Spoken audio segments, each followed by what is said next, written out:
Ayan mga kaanghit, good morning sa inyo lahat. Ayan. Hello. Hello. Ayan, dinalaw tayo ng ating mga kaibigan. Ayan. Alam nyo mga kaanghit, kung natatandaan nyo, ito yung nasa gilid. Ito, si, pangalan mo? Angelica. Angelica. Hindi. Dalagan na siya. Dati kasi bata pa yan, di ba? Anong pumunta dito? Bata pa yan, mga 14 yan lang siguro. Ngayon, ilang taon ka na? 16. Ayan. Diyan ka pa rin nakatira sa lugar Taguig. Okay. So, ngayon kakamustahin kita. Ikaw ba yung nag-aaral? Sino ako? Oo. Walang nag-aaralan. Hindi ka na pumasok talaga? Ay, paano yung mga kasama mo? Di ba 5 kayo nun? Nasaan yung mga kasama mo? Nandun sa probinsya, yung iba. Ayan. Siya lang ho yung mga kaanghit na pumunta dito. Kasi pag nakita ko, kilala nila nga ako. So, nung nakita ko siya, parang kakong pamilyar. So, itong kasama mo na to ay badyaw din siya. Oo, badyaw din. Sabi mo kanina may asawa ka na. Oo, hindi. Kasi yung una may asawa ko. Pero ngayon, wala na. Single na siya. Oo nga. O ako, mga kaanghit, diba? Kamukha ni Myla. Diba? Nakakahawig. Magpinsan. Magpinsan kayo ni Myla. Ayan. Magpinsan kami, kaya magkamukha yun. Ayan. Ikaw may boyfriend ka na? Meron. Ah! Oo, meron. May boyfriend ka na? Meron. Kapatid ni Myla yung shota. Akala ko magpipinsan kayo. Bakit okay lang ba sa inyo kahit magpipinsan, mag-asawahan, gano'n? Basta yung magkasundo yung mga pamilya na. Pwede sa inyo yun? Pwede naman. Pag magpinsan, tapos pag pinag-asawa, pwede? Pwede rin. Ganun pala. Kasi sa amin, bawal yun. Pag magpinsan, bilang magpinsan kami, bawal sa amin mag-asawahan. Kasi magpinsan. Sa inyo pwede pala. Pwede nga sa amin. Kasi sabi ng mga magulang namin, kung iba na daw yung mapangasawa namin, tapos hindi kami magkasundo, siyempre sasaktan kami yung mga asawa namin pag ibang bansa na yun. Anong pag ibang bansa? Halimbawa, ibang lugar yon, mga Ulo-Sulo o Zamboanga. Bilang doon kayo magtitira, ganon? Opo. Tapos sasaktan kayo doon? Yung pag ibang lalaki na. Pero pag mag-asawa kami, tapos pinsan, magkamagana. Ganon?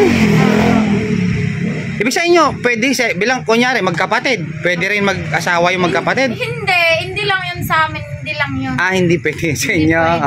Pero magpinsan, okay lang. Pwede.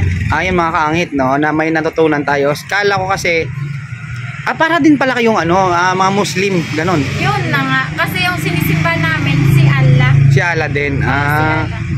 Ang kaibahan nyo lang kayo, nakatira kayo sa tubig. Sa dagat ang sa dagat. namin. So, sino sa inyo nakaranas na sa dagat tumira? Kami lang, yung mga badyaw, yung lahat. Hindi, naranasan nyo rin kayong dalawa? Yung tinatawag na mga badyaw. Bakit, ang tanong ko sa inyo, bakit ayaw nyo mag-aral? Kasi, di ba, sinabi ko sa inyo last time na pumunta kayo dito, sinabihan ko to ano pangalan mo ulit? Angelica. Angelica? Pinakatotoong pangalan Angelica. Mga alias lang pala ginamit nyo nung nakaraan. Gawa-gawa nila lang kasi yun yung tunay mong pangalan, Angelica. Angelica de la Cruz? Hindi. Angelica Jipon. Anong apelyido nyo? Jipon. Jipon. Ikaw ay 17 years old na? 16. So, ibig sabihin ngayon magaling ka na kumanta? Hindi pa lang namin matutunan kung ano yung kakantahan namin kasi minsan hindi kami manonood mga TV, ganun palabas. Wala ba kayong TV sa inyong bahay? So, gusto nyo TV? Pag binigyan mo kami, pwede. Pwede.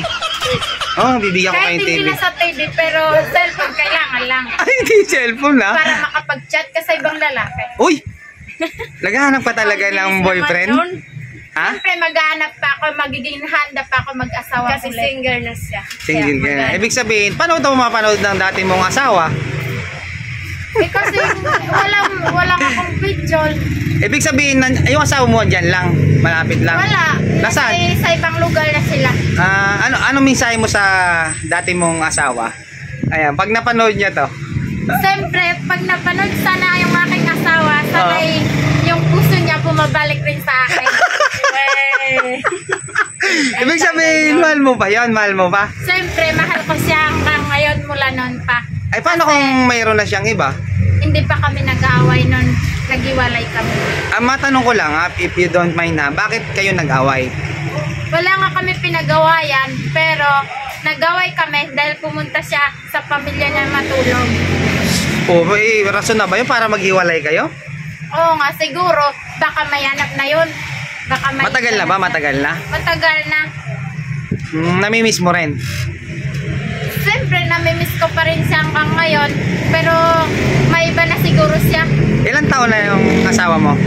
Hindi ko nga alam kung ano ilang taon yung edad. Pero sa akin, edad ko lang yung alam ko. Ibig sabihin ilang taon kayo nagsama? Yung ano pa, yung simula, ano ba yun, yung simulang ano ba yung pinasal namin? Yung lockdown? Lockdown? Oo, yung pumunta kayo dito? Lockdown. Oo, hindi pa yung tapos. Sa pagsisimula sa lockdown pa yun. Ibig sabihin hindi pa tapos ang lockdown noon, nagsisimula pa lang. Ilan anak nyo?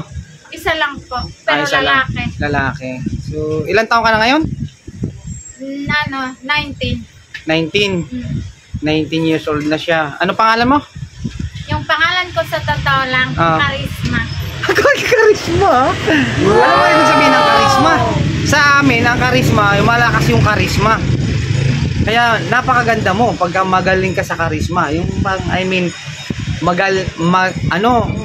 malakas ang karisma mo lalo na sa mga lalaki, ganun. Malakas ang appeal. Kasi yung pangalan ko, pwede naman sa dalawa yon. Pwede Ano? Charisma, pwede Prisma. Prisma. Hindi, ikaw, baka ako may makapanood sa'yo, tapos may magkagusto sa'yo, anong gagawin natin? Handa ko panagutan ng lahat. Basta magkagusto lang sa akin. Hindi, natawa ako sa'yo. Oo nga, serious. Basta, yung mga edad tulad din sa amin, pero pag matanda na yung edad sa amin, hindi pwede. Kasi, siyempre, bawal rin sa amin yun. Kailangan edad. Ibig sabihin, kunyari, ako. Ay, hindi pwede, no! Hindi pwede? Bakit ganun sa inyong mga, tribo nyo? Minsan yung mga ibang kasama namin, tignan mo mga yan, yung asawa Sismisan niya. ko yan. Alam mo yung Marites?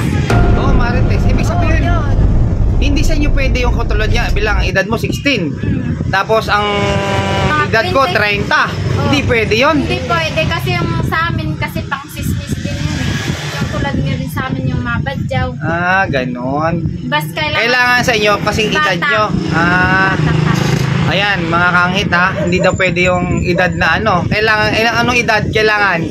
Mga 17. Ang bata naman. Mga 16. Pag ganun, pababa na yun. Child abuse pa yun eh. Oo nga, yun lang kailangan namin kasi. Paano kayo magtatrabaho? Siyempre, pa yun. Pero pag mag-13 na, hindi na. Ibig sabihin ito, mula nung yun na lagi boyfriend mo. Di ba dati wala ka namang boyfriend? Wala, kasi bata pa ko nun. Ngayon Kaya pwede na. Oo, ngayon pwede na. Kasi malaki na po eh. Ganon. Ibig sabihin gusto mo mag-aral, ayaw mo. Ayaw. Ayaw mo. Bakit ayaw niyo mag-aral? Sayang naman. Sa totoo lang, kuya, yung pangarap ko nung bata pa ako, gusto ko na maging mag-aral ako. Oo. Kahit, kuya, parang hindi ko na-gets yung salitang badyaw. Siyempre, badyaw naman ako sa totoo lang. Kasi pero, nga kailangan may patunay. kailangan ko badyaw. siyempre patunay sa kanila, pero dito na ako lumaki sa Maynila, kuya. Paano pa ako magiging badyaw? Ito kanina nagsasalita to ng badyaw eh. Siya ang pantindi mo sa mga badyaw, pero ako hindi na ako sa Bakit badyaw. ganon? Ikaw, batiin mo sila sa salitang badyaw. Okay? Kajing, at kaya kami may ito kami interview. Na, Di pa, diretso. at kami na-interview na si Kuya, bangkay ko na makay na, kasi Belle, si Jelme, si Ida, bangko na kami na-interview ko at tito, nabukalam na makabayabot kami patpuy, alsenjing, bay tumabaya maakoy, na na-interview ni si Kuya bangkam at tinga na. Kasi hindi ko naman mag-gets. Makaito, kami laruanga, may say kung ba't parang natin tumabaya. Yan lang ang pinagdanan naman salita ng badyaw. Ito magaling kumanta. Taka mo na, Angelica. Yan po si Angelica mga kaanghit. At isa ho siyang bayaw. Ano yung pinanta ko? Kahit ano na, basta ipaparinig mo lang Oo. yung boses mo sa Kanta ka muna, dali. sa mga pamilya natin, lalo-lalo na ngayon nanonood sila. Okay. Kasi Tumutulong ba sa'yo yung asawa mo? tumutulong naman sa akin sa pag-ingi, sa mga pagluluto ng mga pagkain, ang Hindi, mag-aga. I mean, ngayon, wala na kayo, di ba? Wala na, pero yung Oo. naging kami. Hindi, ngayon, wala nang tulong. Wala na, siyempre nag-iwalay na, at saka hindi ko na alam kung saan yun eh. Ibig sabihin, wala nang suporta siya. Wala na. Kasi nung bumubuhay ng anak mo. Kasi nag-filma na kami, nasa kanya yung bata eh. Dala niya yung bata. Bakit ka pumayag? Eh bakit ako hindi pabayad? Eh dinala niya sa akin. Kasi parang nidampot siya kuya. Kasi nagsabi lang sa akin, natulog daw, pupunta ng nanay niya, tutulog siya daw doon. Kasi minsan nag-away kami at saka na magulang niya, hindi kami nagkasundo. Ibig sabihin, pumayag ka na kunin na lang yung anak mo? Opo, Okay lang sa'yo? okay lang. Bakit? Hindi mo Kasi siyempre, nakilala na akong anak ko. Malay mo, pagdating ng araw, uwi rin sa akin. Ganun kasi yun sa amin. Pag sa inyo. pinaintindi ng mga magulang nila, uwi sa amin yung mga bata pag malaki na. Okay. Tradisyon nyo yan eh. Pero sa amin yung kasing ina, bilang kunyari ina ako, hindi ako papayag na, kunyari lang, Oo. hindi ako papayag na kunin ng asawa ko, kunyari babae ako, hindi talaga po pwede na kunin niya kasi kayo ang nagluwal, kayo ang nagdala niyan eh. Oo nga. Ang hirap-hirap, 9 months mong dinala, tapos bibigay mo lang doon. Kasi kuya, iba sa amin kasi kapalit ng dure yun. Oo nga, kapalit ng dure. Yung bata. Dinuri. Kasi siya yung panganay, no? Kaya kapalit ng dure yun. May duri pa yon, ganon. May binigay sa yung pera? Meron. Ganon pala yung Tapos mga may kangit. pamadala ng Mga pagkain kung ano-ano dinadala Para sa lang amin. ibigay yung anak doon sa kanya. Oo, basta kapalit ng pera yung baby namin. Ginagalang ko yung inyong tradisyon. Kala ko kasi hindi katulad din sa amin. Hindi, di ba sa inyo, kuya, halimbawa, di ba may sinsing sa inyo pag nagkakasalan na? Oo, Yung sa amin wala, ang pera lang sa amin. pera lang. At saka mga tugtugan. Yun lang. Tugtugan lang. Ibig sabihin katulad ko, pagka ako nanligaw sa katulad nyo, hindi po pwede. hindi. Hindi po pwede. Paano ka sumama kasi matakot rin yung katulad nyo sa amin kasi daw Muslim kami. Paano kami nagsusota yung katulad nyo? Di pag magbalik, asa base ng tao, magpaulit din sakit. Ikawin pasalan, makakinang kabuyagan. Ikawin babayi, malaway kutiyan tararan. Samay ka, nakawinda, tumatong, lokay ko magtagal. Iabot pila taon, magsupot, ako sinyari na ka. Daya, yun lang. Galing! Malakpakan natin! Okay, quick. Ano ibig sabihin ng kinanta nyo? Kasi hindi ko naintindihan. Siyempre, salitang Hindi, ano yun? Ano? Hindi ko rin nag-guides yun. Siyempre, magkakamalingan ko yung ibang Anong kanta. ibig sabihin nun? Ito, magaling to eh. Anong ibig sabihin ng kinanta nyo? Para yun sa mga magmamahalan? Oo nga. Ganun. Ibig sabihin, anong nilalaman yun? Nilalaman na ibig ng kanta na yun? Naghiwalay or nag-iibigan? Magkaibigan. Nag-iibigan. Yun mga kangit. Nag-iibigan daw. Isang mag-shota yun o nagliligawan? Isang magsyota yun. Magkahawig ng kamay yun. Magkahawak ng kamay. Sa Tagalog yun, magkahawak ng kamay? Oo. Kaibigan ng tingin ko sa'yo. Ibig sabihin araw-araw mo nakikita dito? Oo nga, kaso lang hindi kita nilalapitan. Siyempre, maya naman ako sa'yo kasi araw-araw mo binibigyan. Okay lang sa akin yung basta meron ako. Si Mayla kasi hindi na bumalik. Sabi ko na lang kay Mayla na may regalo siya. Alam niya na yon kasi baka siguro buntis na siya. Oo, buntis. Buntis na yun. Kaya siguro. So, gano'n na lang ha. Sige, bye-bye na. Sa next time, babalik kami dito. Ito si ito payo ko sa'yo ha. Kayong dalawa kasi single ka na rin, di ba? Opo. Huwag muna kayo mag-asawa. Sige po. Masusunod po. Di alam bakit, pag may asawa na kayo, meron na kayong tinatawag na ano na responsibilidad.